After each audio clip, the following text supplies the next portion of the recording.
हाँ जी, राम राम, नमस्कार, स्वागत है आपका एग्रीकल्चर एंथुसियास्ट के यूट्यूब चैनल पर।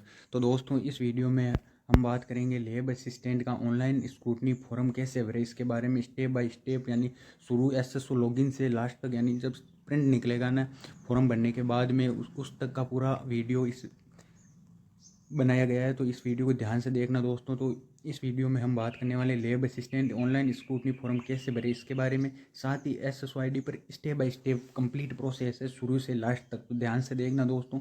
और कुछ महत्वपूर्ण बात है जो आपको वीडियो में आगे काम में आएगी, वो है देखो, एक तो डॉक्यूमेंट साइज़ है, वो आप देख लेना कि जो भी डॉक्यूमेंट अपन स्क्रूटनी फॉर्म में ऐड करेंगे उनकी साइज़ 100 KB से 1.5 MB 1.5 MB के बीच में होनी चाहिए साथियों। और जो फ़ोटो है अपन फ़ोटो अपलोड करेंगे उसकी साइज़ 50 KB से 100 KB के बीच में होनी चाहिए। साथ ही में सिग्नेचर की साइज़ 20 KB से 50 KB के बीच में होनी चाहिए। तो यह महत्वपूर्ण बात है दोस्तों, आगे बहुत काम में आएगी आपके।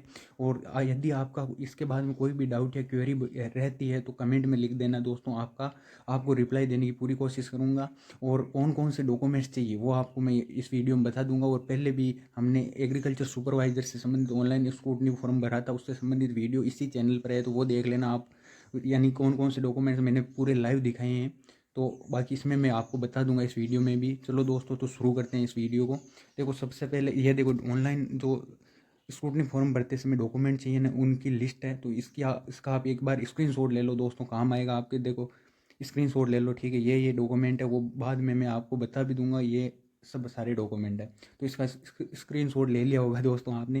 तो देखो, शुरू करते हैं दोस्तों। सबसे पहले आपको एसएसओआईडी वो लॉगिन करनी है। यहाँ पर आपको अपना यूजर नेम लगाना है और पासवर्ड लगाना है। ये यहाँ पे कैप्चा फिल कर देना है, उसके बाद में लॉगिन करना है, ठीक है। उसके बाद में ऐसा पैनल आपके सामने ओपन होगा। तो यहाँ पर दोस्तों ये आपका डैशबोर्ड है और यहाँ 3 डॉट आपको दिखाई दे रहे हैं, इन पर आपको टैप करना है। 3 डॉट पर टैप करने के बाद में ये इस प्रकार का पैनल ओपन होगा। इसमें आपको देखो माई रिक्रूटमेंट वाला सेक्शन है, इसमें जाना है। और माई रिक्रूटमेंट वाले सेक्शन में जाने के बाद में आपको दोस्तों इस तरह का कुछ पैनल ओपन होगा। यहाँ पर लिखा हुआ है डिटेल फॉर्म कम स्क्रूटनी, तो इस पर टैप करना है। इसके बाद में आपका लेब असिस्टेंट और जो भी आपने कोई और भी यदि आपने स्क्रूटनी फॉर्म भरा है उससे रिलेटेड आपके सामने पैनल ओपन हो जाएगा। तो यहाँ पे आपको लेब असिस्टेंट वाले जो ऑनलाइन स्क्रूटनी फॉर्म है उस पर टैप करना है। उसके बाद में देखो ये इस प्रकार का आएगा, इस चेक बॉक्स पर क्लिक करना है और ओके पर टैप करना है। उसके बाद में है देखो ये, तो यहाँ पे क्या करना है, आपको इस लिंक दी हुई है इस पर एक बार टैप करना और इस लिंक को खोलना है, देखना है उसमें क्या क्या लिखा हुआ है, क्या टर्म्स एंड कंडीशन दी हुई है, उनको ध्यान से पढ़ना है। उसके बाद में इस चेक बॉक्स पर क्लिक करके ओके पर क्लिक करना है, ठीक है दोस्तों। उसके बाद में ये स्क्रूटनी फॉर्म है ऑनलाइन भरने वाला, ये आपके सामने पैनल ओपन हो जाएगा दोस्तों। तो इस प्रकार, यानी इसमें आपको लगभग 7 है ना, 7 आप कह सकते हैं कि पॉइंट दिए हुए हैं। इन सातों पॉइंटों को ध्यान से फिल करना है। सबसे पहले बेसिक डिटेल है। बेसिक डिटेल में देखो आपके रोल नंबर, आवेदन क्रमांक, मेरिट क्रमांक खाली छोड़ देना दोस्तों। इस प्रकार से ऑटोमेटिक एसएसओआईडी है ना आपकी, वो ऑटोमेटिक फेच कर लेगी। देखो ये रोल नंबर, आवेदन क्रमांक, विज्ञापन संख्या, आपका नाम, और अंग्रेजी में, हिंदी में। नाम देखो हिंदी में है, वो आपको भरना है। आपको अपना नाम हिंदी में खुद को लिखना है, सही से लिखना दोस्तों। आधार कार्ड में जो दिया हुआ है उस हिसाब से सही ध्यान से भर लेना। नाम, पिता का नाम भर लेना, माता का नाम हिंदी में भर लेना, बाकी इंग्लिश वाले ऑटोमेटिक फेच कर लेगा एसएसओ, ठीक है दोस्तों। उसके बाद में देखो यहाँ पर ये भी ऑटोमेटिक फेच हो जाएगी डिटेल। यहाँ पे भी आपको ज़्यादा कुछ नहीं करना है दोस्तों। यदि आप अनुसूचित क्षेत्र यानी अनुसूचित क्षेत्र से हो तो यहाँ पे आपको, यानी टीएसपी एरिया से हो तो यहाँ कर देना है, और नहीं हो तो कोई दिक्कत नहीं है। जैसे मैं नहीं हूँ तो यहाँ पे मेरा नहीं किया हुआ है, ठीक है। उसके बाद में दोस्तों यहाँ आपकी संतान संबंधी विवरण देना है। यदि आप शादीशुदा हो, संतान संबंधी विवरण देना चाहते हो तो 100% आपको देना है दोस्तों, ठीक है। उसके बाद में यहाँ आपके अपने मूल निवास से संबंधित जितनी भी डिटेल है वो लगभग नहीं, बेसिक डिटेल में जो एसएसओ है वो ऑटोमेटिक फेच कर लेता है दोस्तों, ठीक है। यहाँ देखो बेसिक डिटेल के बाद में दूसरा सेक्शन अपना रहेगा क्वालिफिकेशन डिटेल्स के बारे में। तो दोस्तों देखो, क्वालिफिकेशन डिटेल की बात करें तो ध्यान से देखना दोस्तों। यहाँ पे आपको अपनी 10th यानी मैट्रिक, हाई स्कूल, सेकेंडरी है उसमें आपको 10th की डिटेल देनी है। यहाँ पे आपको अपने 12th की डिटेल देनी है। यहाँ पे आपको अपनी स्नातक जो बीए बीएससी आपने जो भी कर रखी है ना वो डिटेल देनी है दोस्तों। तो बोर्ड इस प्रकार देख लो आप, यहाँ पे आपको अपने बोर्ड विश्वविद्यालय का नाम लिखना है। साथ में आपने आपकी जो सब्जेक्ट थी 10th 12th और ग्रेजुएशन में वो सब लिखनी है। और वर्ष आपने जिस ईयर के अंतर्गत जो जो भी 10th 12th या ग्रेजुएशन जिस सन में आपने की थी वो आपको यहाँ पे लिखना है। तो यहाँ आपको अपने रोल नंबर लिखना है, साथ ही में यहाँ पे आपको फेस डिटेल यानी ये फेच कर ली जाएगी, या फिर आपको अपलोड मैन्युअल अपलोड करना है, वो आगे करना है, मैं बता दूंगा कहाँ पे करना है। और रिजल्ट टाइप है या परसेंटेज में आया, CGPA आया है, जो जिस प्रकार से आया है वो आपको यहाँ पे ऐड करना है दोस्तों, ठीक है। अब देखो उसके बाद में देखो यहाँ ज़रूरी चीज़ रहेगी, रिजल्ट टाइप के बाद में यहाँ कुल अंक देखो 10th के 600 में से थे, और 12th के आपके 500 में से थे, और आपके ग्रेजुएशन के जितने में भी थे उनमें से आपको यहाँ पे लिखना है। जैसे मेरे CGPA थी वो 10 में से आती है CGPA, तो उस हिसाब से हमने लिख ली। तो यहाँ आपको अपने जो प्राप्तांक है, जो आपको मिले हैं अंक, वो लिखना है, और यहाँ आपके परसेंटेज जो भी है वो लिख देना है। कोर्स की अवधि कितने टाइम की थी वो लिख देना है, मंथ में लिखना है दोस्तों, देखो मेन चीज़ है मंथ में लिखना है। और रिजल्ट आपका कब जारी हुआ है, कब जारी हुआ है, इसके बाद देखो 10th की मैं आपको बता दूँ एक बार, शायद मैंने डाली है तो ये बात बताऊँगा, यानी आपको मैं आगे बता दूंगा दोस्तों। यानी रिजल्ट कब जारी हुआ उसके बारे में, जैसे मान लो ये 10th की मार्कशीट है ना, तो इसमें यहाँ पे नीचे लिखा हुआ होता है रिजल्ट कब जारी किया गया है, तो वो आपको डेट यहाँ पे लिखनी है, और यहाँ पे आपको मैन्युअल अपना डॉक्यूमेंट अपलोड कर देना है दोस्तों, ठीक है। देखो यहाँ पे आपको एक दिक्कत आएगी दोस्तों, ये आएगी कि जो डॉक्यूमेंट की साइज़ है ना, वो आपको पहले से ही मैंने बता दिया कि 100 KB से 1.5 MB के बीच में होनी चाहिए। तो यहाँ आप 19-20 करोगे नहीं, यानी आपके साइज़ में प्रॉब्लम होगी, तो पहले से साइज़ सेट करके रख लेना, ताकि ऐसे सो बार बार लॉग इन लॉग आउट नहीं करनी पड़े दोस्तों, ठीक है। समझ गए। तो इस चीज़ पर आपको अब देखो लाइक बनता है दोस्तों, मेहनत की गई है वीडियो में, तो लाइक करो एक बार वीडियो को, उसके बाद में आगे बढ़ते हैं। यहाँ आपको देखो MA MCOM MSc जो भी डिटेल आपको आगे देनी है एक्स्ट्रा में, तो वो दे देना दोस्तों। आपने RSCIT जो भी कर रखी है, आप देना चाह रहे हो ना, तो वो आपको यहाँ पे डिटेल फिल करनी है दोस्तों, ठीक है। उसके बाद में देखो ये कोई ज़्यादा है नहीं, कोई यदि आपके पास शिक्षा संबंधी कोई प्रमाण पत्र है तो वो यहाँ पे फिल करना है। इंटर्नशिप डिप्लोमा है तो करना दोस्तों, नहीं तो इनको खाली छोड़ देना है। जैसे मेरे कोई खास था नहीं तो मैंने ये सब खाली छोड़ रखे हैं, ठीक है। यहाँ देखो यदि आपको आयोग द्वारा दंडित पदच्युत जो भी है यहाँ पे, यानी देखो सब पढ़ने वाले बच्चे हैं, तो इस प्रकार के कोई कंडीशन टर्म्स एंड जो कंडीशन आपके साथ में नहीं अप्लाई होती है, तो दोस्तों आपको मस्त रहना है, यहाँ आपको खाली छोड़ना है, तो कोई दिक्कत वाली बात नहीं है। उसके बाद में आपको सेव एंड नेक्स्ट करना है, यहाँ पे सेव एंड नेक्स्ट करना है और आगे बढ़ना है दोस्तों। उसके बाद में तीसरा पैनल है वो आपके सामने ओपन होगा एक्सपीरियंस डिटेल का। तो एक्सपीरियंस डिटेल इसमें कोई खास है नहीं, तो दोस्तों इसको भी आपको खाली छोड़ना है, ठीक है। उसके बाद में यहाँ पे सेव एंड नेक्स्ट करना है और आगे बढ़ना है। चौथा पैनल है आइडेंटिफिकेशन एंड एनक्लोजर, ये मुख्य पॉइंट है दोस्तों। देखो अब तक हमने बात की बेसिक डिटेल, आपने एक स्टेप बाय स्टेप आपको बता दी गई है, वैसे ही बढ़ना है। उसके बाद में क्वालिफिकेशन डिटेल थी, उसके बाद में एक्सपीरियंस डिटेल थी, ये तीनों के बाद में अब चौथा आता है आइडेंटिफिकेशन एंड एनक्लोजर। तो ये वाला पोर्शन है ना, इसमें आपको मैंने पहले भी बता रखा है कि आपको अपना फोटोग्राफ और सिग्नेचर अपलोड करना है, और उनकी साइज़ है ना दोस्तों 50 KB से 100 KB के बीच में आपकी फ़ोटो की साइज़ होनी चाहिए। और ये सब फॉर्मेट JPG में है दोस्तों, JPG फॉर्मेट के अंतर्गत है। और ये जो आपकी सिग्नेचर है उसका साइज़ भी इस प्रकार से रखना है, 20 KB से 50 KB, ठीक है दोस्तों। उसके बाद में बस ये इतना ही है, यहाँ पे सेव एंड नेक्स्ट करके आगे बढ़ना है। अब देखो मुख्य बात है एप्लीकेशन चेकलिस्ट। जो पांचवा अपना पॉइंट है, पांचवा अपना पैनल है, वो है एप्लीकेशन चेकलिस्ट। तो यही आपको ध्यान से पढ़ना है दोस्तों। अब इसके बाद में आपको ना मन करे तो सब्सक्राइब कर देना दोस्तों, बहुत काम की चीज़ है, एकदम ध्यान से सुनना दोस्तों। अभ्यर्थी की अनिवार्य शैक्षणिक योग्यता विज्ञप्ति में निर्धारित योग्यता के सर्वथा अनुरूप है या उससे भिन्न किंतु समकक्ष है। तो इसमें आपको यदि आपने जो एप्लीकेशन फॉर्म भरा था या विज्ञप्ति में जो दी हुई है योग्यता उसके अनुरूप है या नहीं, तो आपके अनुरूप है तो यहाँ आपको सर्वथा अनुरूप करना है। उसके बाद में यानी कि अंतिम तिथि, आवेदन की अंतिम तिथि तक यदि आपने शैक्षणिक योग्यता प्राप्त कर ली है तो आपको ये भरना है, और यदि नहीं किए उसके बाद में प्राप्त किए तो ये आपको ये इस जो चेक बॉक्स है उस पर क्लिक करना है दोस्तों, ठीक है। और उसके बाद में अगला है अनिवार्य शैक्षणिक उत्तीर्णता प्राप्त नहीं की गई है, तो यानी अंतिम वर्ष की पाठ्यक्रम में सम्मिलित थे आप, ये जब आपका एप्लीकेशन फॉर्म भरा जा रहा था, जब आप आवेदन कर रहे थे उस समय आप अंतिम वर्ष में शामिल थे, तो आपको ये भरना है। और सम्मिलित नहीं हुए थे यानी आपकी डिग्री पेंडिंग में थी, तो आपको ये भरना है दोस्तों, ठीक है।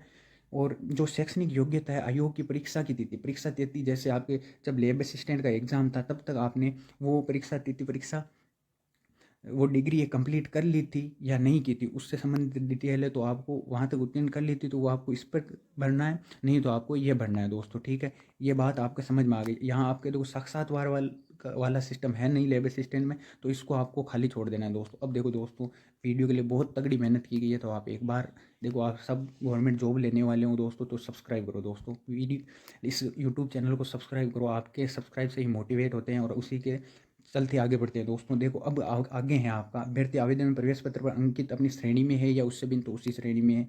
उसके बाद में है दोस्तों, यदि अभ्यर्थी आरक्षित श्रेणी का है तो क्या वह आवेदन की तिथि से पूर्व अपनी आरक्षित श्रेणी में आ चुका था या उसके बाद सम्मिलित हुआ था। तो आवेदन से पहले आप सम्मिलित हो चुके थे तो इस पर करना है, नहीं तो आपको ये बनना है। राजस्थान के मूल निवासी हो तो ये बनना है, नहीं तो ये। और टीएसपी एरिया, ये केवल टीएसपी एरिया वालों के लिए बनना है दोस्तों, ठीक है। तो ये हो गया अपना। अब कोई अनुभव है आपके पास, यदि देना चाह रहे हो तो ये ऑप्शनल है दोस्तों, आप दे देना। अब देखो मुख्य बात है, आपको अपनी आयु बढ़नी है। तो देखो 1 जनवरी 2027 तक आप कितनी आयु थी, देखो चैट जीपीटी पर जाना और इस प्रकार आप आयु अपनी निकाल लेना दोस्तों। और यहाँ पे आपने वर्ष, माह और दिन ये सब फिल कर देना, ठीक है। और आपने ये दोस्तों, जब आपने एप्लीकेशन फॉर्म भरा था ना, तो उसमें भी यही सेम यही आयु दी गई है 1 जनवरी 2027 तक, वो वहाँ पे देख के भी आप इसमें भर देना, ठीक है। उसके बाद विज्ञप्ति अनुसार निर्धारित तिथि का आयु सीमा न्यूनतम और अधिकतम। विज्ञप्ति में देखो दोस्तों, मैं आपको दिखा दूँ लाइव, तो विज्ञप्ति में ये आयु दी हुई है, यानी 18 वर्ष न्यूनतम है और 40 वर्ष अधिकतम है। अब लाइक बनता है दोस्तों, एक बार वीडियो को लाइक करो, और फिर भी आपका डाउट है तो कमेंट में बता देना दोस्तों, उसका सोल्यूशन दिया जाएगा, ठीक है। तो 18 से 40 उसमें भर देना दोस्तों, यहाँ पे 18 न्यूनतम है और अधिकतम 40 है, ठीक है। उसके बाद में ये आपको भरना है। उसके बाद देखो, ये अभ्यर्थियों का वर्ग अधिकतम आयु में, यानी आपको छूट चाहिए आयु में किसी प्रकार की, तो ये आपको चेकबॉक्स पर क्लिक करके ये भरना है, और कितनी छूट चाहिए वो डिटेल दे देना। मुझे किसी प्रकार की छूट नहीं चाहिए तो मैंने ये सब खाली छोड़ दिए हैं दोस्तों, ठीक है। उसके बाद में यहाँ पे आप देखो, ये सब एनसीसी कैडेट हो और जो भी भारत पाक युद्ध पाकिस्तान से इस प्रकार कुछ डिटेल है आपके, तो ध्यान से देख कर दोस्तों एक एक पॉइंट समझ के भर देना। मेरे इससे संबंधित कोई डिटेल नहीं और लगभग के नहीं मिलेगी आपको, तो वो भरने के बाद में सेव एंड नेक्स्ट पर करके आगे बढ़ना है, ठीक है दोस्तों। अब देखो क्वालिफिकेशन डॉक्यूमेंट्स हैं। अब मुख्य बात यहीं से शुरू होती है दोस्तों, जो डॉक्यूमेंट्स है ना, वो आपको एक एक डॉक्यूमेंट बहुत ध्यान से भरना है दोस्तों, और ध्यान से अपलोड करना है। इस जो स्क्रूटनी फॉर्म है उसमें देखो, सबसे पहले 10th वाली मार्कशीट है, उसका जारी क्रमांक लिखा हुआ है, देखो शायद है अपलोड, मैंने साथ में लगाई, देखो ये रहा, ये यहाँ पे देखो, ये तो दिया हुआ है दोस्तों, यहाँ जारी क्रमांक है। और नीचे नीचे की तरफ आप देखोगे तो यहाँ पे जो रिजल्ट की डेट है वो दी हुई है दोस्तों। जो जब आपका जो ये सर्टिफिकेट विद मार्कशीट है वो जब आई थी तब का है, ये डेट भी दी हुई है, और यहाँ पे आपको जारी क्रमांक दिया हुआ है। तो दोस्तों अब वीडियो एक बार है ना, यूट्यूब चैनल को सब्सक्राइब करो दोस्तों, ठीक है। अब वापस आओ यहाँ पे जारी क्रमांक है और दिनांक है, ये सब भरना है। संलग्न संख्या देखो दोस्तों, एक ही मार्कशीट है तो यहाँ पे एक फिल करना है। और यहाँ पे आपको देखो ये सब डॉक्यूमेंट्स है वो पीडीएफ जो फॉर्मेट है उसमें अपलोड होंगे। साथ ही साथ में मैंने आपको बता भी रखी है, ये आपके साइज़ है 100 KB से 1.5 MB। ये मैंने अब वीडियो में आपको तीसरी बार बता रहा हूँ, तो इस साइज़ में आपको पीडीएफ फॉर्मेट में अपलोड करना है, ठीक है। या आपकी 12th वाली मार्कशीट, यहाँ जारी क्रमांक दिनांक लिख देना, एक है तो एक भर देना, और 12th की पीडीएफ आपको फॉर्मेट में यहाँ पे अपलोड करना है डॉक्यूमेंट। उसके बाद में जो आपके ग्रेजुएशन की मार्कशीट है उसका जारी क्रमांक और दिनांक यहाँ पे लगाना है, और उसके संलग्न संख्या करके डॉक्यूमेंट अपलोड कर देना, ठीक है दोस्तों। उसके बाद में देखो,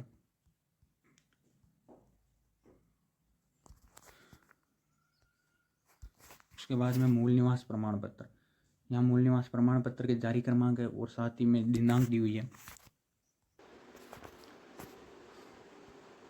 देखो मूल निवास प्रमाण पत्र के बाद में आपके जाति प्रमाण पत्र रहेगा। उसके बाद अटेस्टेशन फॉर्म, देखो दोस्तों अटेस्टेशन फॉर्म है वो किस प्रकार भरना है, तो पहले अपने है ना इसी यूट्यूब चैनल पर एग्रीकल्चर सुपरवाइजर का डीवी हुआ था ना, जो ऑनलाइन स्क्रूटनी फॉर्म हुआ था, उससे संबंधित वीडियो है वो यूट्यूब पर डाले हुए हैं, तो उनमें आप देख लेना अटेस्टेशन फॉर्म कैसे बना है। वहाँ पर मैंने ना आपको हर एक डॉक्यूमेंट बहुत ही लाइव, हर एक डॉक्यूमेंट जितने जितने भी आपको स्टाम्प थे ना वो भी मैंने लाइव दिखाई हैं, और कैसे बनना है वो सब डिटेल दी हुई है, तो वो वीडियो देख लेना दोस्तों। उसका मैं लिंक है, वो आप कहोगे तो मैं कमेंट बॉक्स में पिन कर देंगे वो, तो वहाँ से भी आप देख लेना दोस्तों, इंपॉर्टेंट रहेगा। और उस जो अटेस्टेशन फॉर्म के 2 पेज रहेंगे, और ये पीडीएफ फॉर्मेट में आपको अपलोड करनी है। साइज़ आपको यहाँ साइज़ बता दिए, उस हिसाब से साइज़ देख लेना दोस्तों, ठीक है। उसके बाद में देखो, ये हस्तलिखित वाला, हस्तलिपि है, ये सब डॉक्यूमेंट है ना दोस्तों, आप आया था यहाँ वेबसाइट पर अवेलेबल है, वहाँ देख लेना। और सबको आपको हाथ से भर के शपथ पत्र जितने भी बनवाने हैं, देखो यहाँ पे आपको 2 शपथ पत्र अपलोड करने हैं, एक स्व घोषणा वाला, संविधान वाला। तो यहाँ पे स्व घोषणा वाला और संविधान वाला शपथ पत्र अपलोड करना है। तो स्व घोषणा जो अपन ने ली थी वो उसके कितने पेज आगे और पीछे से दोनों तरफ से आपको अपलोड करना है। तो 2 पेज उसके होंगे। संविधान संबंधी वो शपथ थी वो 1 पेज हुआ है, तो 2 + 1 पेज कितने हो जाएंगे दोस्तों? 3 हो जाएंगे दोस्तों यहाँ पे। और इस प्रकार PDF बना के तीनों पेजों के साथ में वो फॉर्मेट अपलोड कर देना। उसके बाद बच्चों का घोषणा पत्र है वो यहाँ पे डॉक्यूमेंट अपलोड करना है। उसके बाद दहेज धूम्रपान संबंधी जो हाथ से अपन ने लिख के यहाँ पे भरा था ना, वो है यहाँ आपके ये शपथ हाथ से क्या शपथ पत्र वाला है, दहेज वाला है ना शपथ पत्र। वो देखो मैंने वीडियो बना रखा है, उसमें देख लो कौन कौन से शपथ पत्र है, जिससे आपको अच्छे से समझ में आ जाए दोस्तों। एक बार वो वीडियो मेरे कहने पर वो वीडियो देख लेना, आपको बहुत अच्छे से समझ में आएगी। ये बता रहा हूँ ये चीज़ें और भी, ठीक है। तो यहाँ पे आपको उस शपथ पत्र के जारी क्रमांक लिखने हैं, साथ ही में डेट लिखनी है यहाँ पे, और पेज है वो ऐड कर देना है। देखो यहाँ पे देखो दहेज वाला वो एक तो हो जाएगा, एफिडेविट है वो होगा, और साथ में एक जो पेज था जो अपन यानी मैं धूम्रपान नहीं करता हूँ इस टाइप से एक पेज है वो आपके, यानी टोटल 3 तो यहाँ पे पेज हो जाएंगे। वो तीनों को यहाँ पे डाल देना है दोस्तों, ठीक है। अब 2 राजपत्रित अधिकारी, अलग अलग राजपत्रित अधिकारी, राजपत्रित अधिकारी मतलब गजेटेड ऑफिसर जो आपके डॉक्टर हो गया, या फिर कह सकते हैं कि यानी फर्स्ट ग्रेड के टीचर हो गए, इनसे है ना आपको प्रमाण पत्र बनवाने हैं चरित्र संबंधी, और यहाँ पे आपको अपलोड करना है, ठीक है। उसके बाद में अंतिम संस्थान द्वारा यानी जो आपका लास्ट इंस्टीट्यूट है उसके द्वारा जारी चरित्र प्रमाण पत्र वो यहाँ पे डॉक्यूमेंट अपलोड करना है। उसके बाद में यदि इनसे संबंधित आपके कोई डॉक्यूमेंट है, NCC हो गया, आयु में छूट हो गया, स्वास्थ्य, आय, तो यहाँ पे वो डॉक्यूमेंट अपलोड करना है दोस्तों, ठीक है। और ये सारे डॉक्यूमेंट अन्य घोषणा पत्र है, अन्य प्रमाण पत्र, उसमें सामान्य घोषणा पत्र वाला आपको अपलोड कर देना है, एफिडेविट, ठीक है। ये सब डॉक्यूमेंट संबंधित डिटेल होगी दोस्तों। तो आप इसको एक बार ध्यान से देख लेना वापस क्या क्या डॉक्यूमेंट है, और मैंने पहले वीडियो बना रखे हैं उनको देख लेना, जिससे और अच्छे से समझ में आ जाए। उसके बाद सेव एंड नेक्स्ट करके आगे बढ़ना है दोस्तों। अब लास्ट अटेस्टेशन फॉर्म, जैसे वहाँ अटेस्टेशन फॉर्म तो आपने हाथ से भर के अपलोड कर दिया है, ठीक है, यहाँ पे तो। उसके बाद यहाँ अटेस्टेशन फॉर्म ऑनलाइन वाला है वो भरना है आपको, वो भी सेम उसी तरीके से जैसे आपने हाथ से भर के गया था ना, वैसे ये ज़्यादा कोई अलग अलग नहीं है। तो यहाँ पे आपको अपना एड्रेस देना है दोस्तों। उसके बाद में यहाँ परमानेंट एड्रेस फिल कर देना है,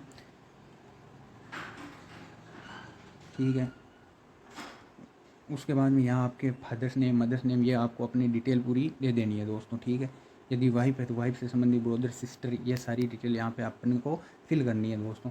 उसके बाद में देखो प्रेजेंट एज ऑन एडवर्टाइज नोम है, वो एडवर्टाइज नोम के अंदर जो आपकी प्रेजेंट एज थी वो, और मेट्रिकुलेशन 10th के समय आपकी ये एज है ना, वहाँ ऑफलाइन जो हाथ से अटेस्टेशन फॉर्म भरा है उसमें भी ऐड करनी है और यहाँ पे भी लिखनी है। तो ये ChatGPT पे जाके लिख देना, जब आपका 10th का रिजल्ट आया था ना, तो यहाँ एक साइड आपको अपनी डेट ऑफ बर्थ लिख देनी है, एक 10th का रिजल्ट आया था वो डेट लिख देनी है, वहाँ से आपको ऑटोमेटिक ChatGPT बता देगा, ठीक है।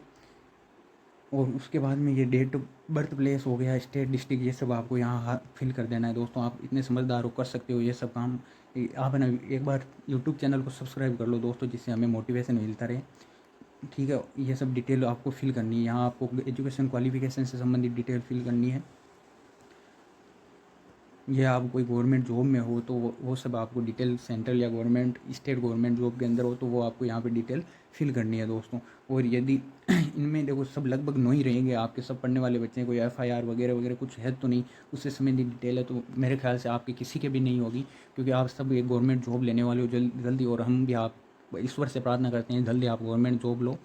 तो दोस्तों देखो यूट्यूब चैनल को सब्सक्राइब कर दो, जिससे हमें मोटिवेशन मिलता रहे। देखो मैं बार बार इसलिए बोल रहा हूँ क्योंकि यार हमें मोटिवेशन मिलता रहे। चलो अब नहीं बोलूँगा, आप कर दिया आपने, बस बात कर रहा हूँ, ठीक है। ये आप अपने लोकेलिटी के 2 पर्सन के नेम लिख देना और सेव एंड नेक्स्ट करके आगे बढ़ जाना दोस्तों, ठीक है। यह आपका देखो ये प्रीव्यू आ जाएगा, पूरा स्क्रूटनी फॉर्म इस प्रकार से आपने भर दिया है, एकदम स्टेप बाय स्टेप मैंने प्रोसेस बता दी। उसके बाद ये प्रीव्यू आ जाएगा, ये प्रीव्यू देख लेना, और लास्ट में यदि कोई एडिट या अपडेट करना चाहते हो तो कर देना, नहीं तो आपको फाइनल सबमिट कर देना है। यहाँ इस चेक बॉक्स पर क्लिक करके फाइनल सबमिट कर देना है दोस्तों, ठीक है। उसके बाद में देखो ये कुछ फर्जी दस्तावेज नहीं दिए तो नहीं दिए हमने, ओके पर क्लिक कर देना है। और यहाँ पे अब आपको देखो मुख्य बात है दोस्तों, फीस है वो पे करनी है। तो फीस पे करने के लिए देखो 100 रुपये की फ़ीस है, और आपके खाते में से, अकाउंट में से 110 रुपये कटेंगे, यहाँ पे फीस करनी है। और जो भी आप मेथड काम में लेना चाहिए, नेट बैंकिंग ले लेना मैं तो कह रहा हूँ, और या फिर UPI QR कोड जिससे भी करना चाहता हूँ दोस्तों तो वो कर देना, पे ना हो करके आपको। बस इस प्रकार से आपका ऑनलाइन स्क्रूटनी फॉर्म है वो भर देना, सबमिट कर देना लास्ट में। धन्यवाद दोस्तों, आपको हर एक चीज़ मैंने बहुत डिटेल में समझाई है, फिर भी आपको कोई डाउट बचता है तो आप कमेंट में लिख देना, और मेरे कहने पर वो 2 वीडियो आप देख लेना, जिससे आपको पहले जो डॉक्यूमेंट बनाए हैं वो भी आपको अच्छे से पता चल जाए, ठीक है। धन्यवाद दोस्तों, राम राम, नमस्कार, जय हिंद, जय भारत, जय कृषि विज्ञान।